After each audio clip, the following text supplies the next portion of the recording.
বন্ধুরা ভিডিওটি শেষ পর্যন্ত দেখুন।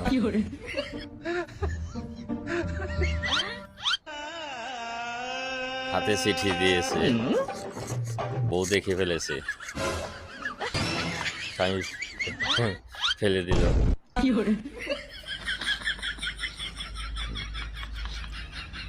কিন্তু বউয়ের মনে মানতেছে না, সে পিস পিস করে ফেলবে। তারপরে দেখুন কি হয়।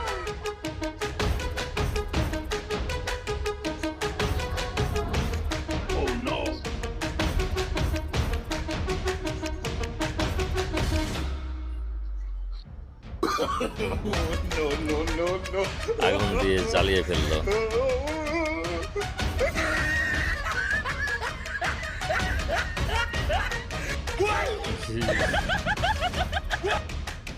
ভিডিওটি ভালো লাগলে লাইক করো, কমেন্ট করো।